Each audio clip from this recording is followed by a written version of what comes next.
Ciao Milanisti, it's your boy Kush in the Milan Corner. News just broke that Hakan Çalhanoğlu will not be renewing his contract with Milan. As a matter of fact, he has received an offer from Inter. Milanisti, here's a live look from around the world of all these Milan fans with broken hearts, just unable to accept that Hakan Çalhanoğlu will not be renewing with us. He'll be going to Inter. Paolo Maldini seems to be taking this really well, actually. Alright, so I'm gonna try and break down for you guys exactly what happened, but before I dive in, make sure to hit that subscribe button. If you haven't already, hit the bell notification so you can watch the Milan Corner videos as soon as I upload them. So I had actually changed this graphic out of respect for Çalhanoğlu when I thought that he might actually stay at Milan, but now that he's decided not to renew, I'm gonna change it back to exactly what it deserves to be. Now, with Milan, he had a contract where he was getting paid 2.5 mil per season. However, after having 4 terrible seasons with 6 months of good play, Hakan Çalhanoğlu thought that he deserves the moon, as Nocerino put it. So Çalhanoğlu and his entourage had the audacity to demand 7 million from Milan's management, which would make him essentially Milan's highest paid player. And the value of his salary would have been equivalent to that of Kessie, Benacer, Theo Hernandez, and Simon Kjær combined. That's what Mr. Çalhanoğlu thinks his value is, but you guys can clearly read what it really is. Now, obviously, Milan's management laughed at that demand, and they gave him an offer of 4 million per season. But as time progressed, Çalhanoğlu kept putting one subpar performance after the other,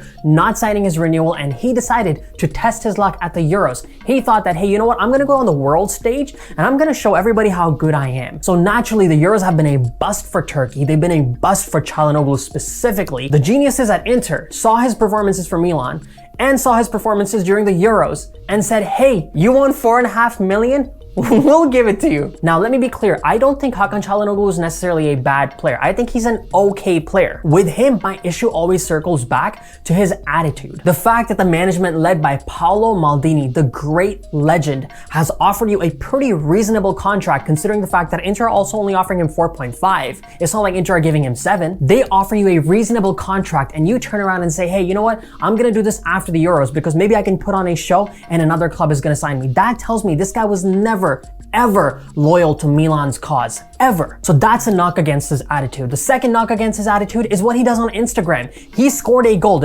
I've repeated this story multiple times, but I have to do it one last time. He scored a goal against Sassuolo in a terrible loss, a loss that saw Milan almost lose its Champions League position. And this man had the audacity to go on Instagram and put this caption on that goal. Buddy, you lost the match. We dropped 3 points at home. Who cares if you scored a goal? That's the kind of player he is. That's his attitude. And that's exactly why Milanisti don't want him here. It's not that we necessarily think he's a bad player. I wouldn't even be surprised if he fits well into Inter's system and performs well. All I know is I don't want him to wear the red and black. A number 10 in a team is supposed to be a leader. Do any of us see Hakan Çalhanoğlu as a leader? None of us do. You know the guy who wore the number 10 before Çalhanoğlu? Keisuke Honda? I miss that guy. I miss his passion for Milan. He even said it in an interview. He said, I'm happy Milan had financial trouble because I had the honor to play for them. He said, if Milan had money, they would never buy me. He knew his place and he knew the kind of opportunity that he was getting and he respected that. And those are the kind of players that you want to be wearing the red and black. The players who appreciate the position that they're in and don't take it for granted like Çalhanoğlu does. But that's done. Hopefully it's time to move on now. Fabrizio Romano has confirmed that Inter have made an offer. They're confident in signing him. I hope they do. I hope this saga, just like the Donnarumma saga, is over.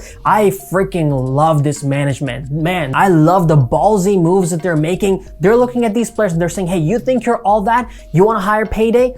Leave. It's fine, we'll find somebody else. Now, moving forward, the player that is being rumored to replace Çalhanoğlu is Mattia Zaccagni from Verona. What I do know is he's pretty experienced in Serie A. He's 26 years old. Look at his salary. He's not a very expensive player. The transfer probably won't cost too much either because it looks like his contract will be ending next season, so Milan can probably get a bargain here. Zaccagni put in the highest number of man of the match performances for Verona last season, so he might be a decent replacement. My dream replacement for Çalhanoğlu, even though he doesn't exactly play in that position, but I would love to see Hakim Ziyech. It would be amazing to see him at Milan. His wages are pretty much what Milan was offering Çalhanoğlu. Obviously, Milan does not have the money to pay this kind of a transfer fee, but if they can come up with some type of a loan move agreement with Chelsea, Ziyech would be an amazing signing for the Rossoneri. Another player that I feel like might benefit from Çalhanoğlu's departure, maybe now Milan will continue to hold on to him, is Jens Petter Auge. Obviously, he doesn't play the central attacking position. He is also more of a winger, but last season we saw some really good performances from him. He does seem to have some of those, and I'm gonna be very careful when I say this, some of those Ricky Kaká kind of traits with his dribbling ability and his pace and his ability to finish from that left corner of the box. You never know, guys. If Çalhanoğlu leaves, maybe the management holds on to Jens Petter Hauge. And I would love to see Milan try him out during the preseason, put him in that attacking midfielder role, see what he can do. And naturally, if Brahim Diaz comes at this point of time, he's actually Milan's #1 choice for central attacking midfield. Carlo Ancelotti has said that Brahim Diaz is free to go to Milan. That negotiation seems like it's going to be closing anytime soon now. And according to the same report, Milan are looking at another profile from Real Madrid. Alvaro Odriozola is someone that Milan are considering as a backup for the right wing. It looks like the negotiations for Diogo Dalot are still ongoing with Manchester United, but if that doesn't go through, Milan see Odriozola as a decent backup. We really need more reinforcement for Theo Hernandez on the left. As I mentioned in the last rumor reel, Barcelona wants Milan to purchase Junior Firpo for about 17-18 million euros. We all know, considering the fact that Milan just spent 28 on Fikayo Tomori, Milan will not be spending 18 million on Junior Firpo, so Milan are trying to get him on loan. Barcelona want him to be sold, so that negotiation at this point in time is in deadlock, but we'll see what happens. Milanisti, I think it's a good thing. I think it's a good thing that Çalhanoğlu is gone. When you have Ibrahimovic playing up front, anybody can start looking like a quality number 10. I don't think he's that high quality of a player, and losing him, it's not that big a deal. What do you guys think about Çalhanoğlu's departure from Milan? Are you guys happy about this move?